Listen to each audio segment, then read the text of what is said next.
best case scenario, in general with these injuries, most NFL players land around 6 months. The key thing is then how does his body respond to running and jumping and all those things after the injury? None of this is career ending. This is all something that I'm hopefully, assuming that there is anything crazy, he'll be back next year, but just a tough injury to see to their leader. You know who else is good to go is Dr. Nirav Pandya, who joins us now. Emergency Doc Pandya, as you're listening to 95.7 The Game, KGNZ FM and HD1 San Francisco, an Odyssey Sports Station in the home of the Golden State Warriors and Valkyries, always live in the free Odyssey app, coming to you live from the Laughing Monk Studios, which is Righteously Brewed in San Francisco. And Doc Pandya joins us now on the River Islands guest line. Again, our 95.7 The Game injury insider, doctor over at UCSF Health, knows all things sports injury. Let's just actually, before we get to Fred Warner, let's just, Doc, how do you even get cleared if that many things are injured? Doc, five broken ribs?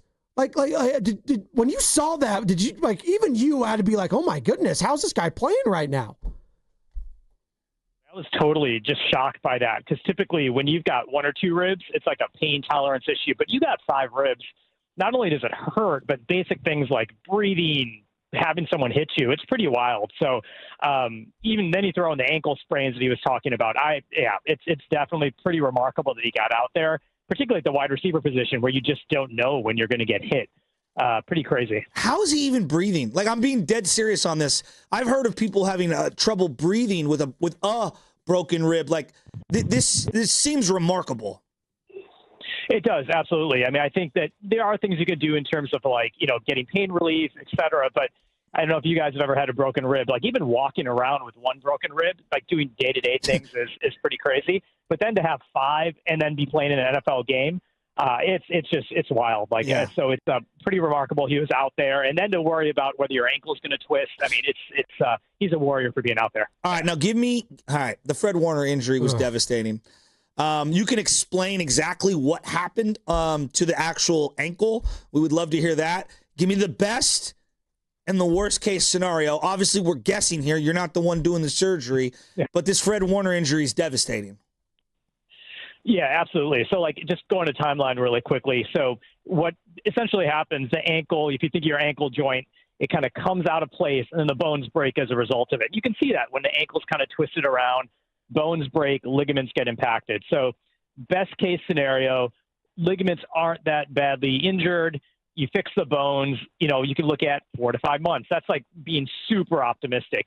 In general, with these injuries, most NFL players land around 6 months.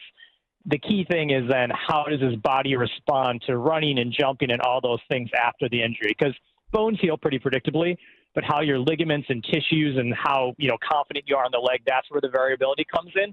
And that's why I think they're saying, hey, this is season ending. 6 months, you're looking at March, April. Obviously, season's over. Even if it was 4 months and he got lucky on the early end, can a player who's been out for 4 months after getting that devastating injury actually be effective on the football field? So none of this is career ending. This is all something that I'm hopefully, assuming that there is anything crazy, he'll be back next year. But just a tough injury to see to their leader. Is there an injury in the Bay Area that is similar to this one? Is the Buster pose? And it's a totally different sport. I'm just asking, what is a close injury for Bay Area sports fans that would even come close to what this injury might be? I mean, I think you think back to Trey Lance. I mean, the Trey Lance injury when he had very similar was like this. You kind of see his foot twisted out to the side, and he's kind of back doing things 4 or 5 months out. So I think that's probably the closest example for Bay Area sports fans. And obviously, with all the quarterback stuff going on, people understand how that was a key injury and how Brock Purdy is here. But I think the Trey Lance one is the biggest comparison the Bay Area sports fans can make. Is there any other ligaments outside? People are concerned, hey, is there like Achilles or calf? It's all just down in the ankle, right? Yeah, that's what you're hoping for. I mean, occasionally when this happens, sometimes the bone can also break higher up in the leg as well, too. You can imagine everything twists, and sometimes the bone closer to the knee can break. But based on what they're reporting, typically it's, the bones break in the ankle, the ligaments get stretched out. And I know this sounds crazy, but something, orthopedic surgeons see all the time, and it's pretty predictable in terms of how people heal. It's just when you see it on the video again and again and again, you're like, this is just grotesque.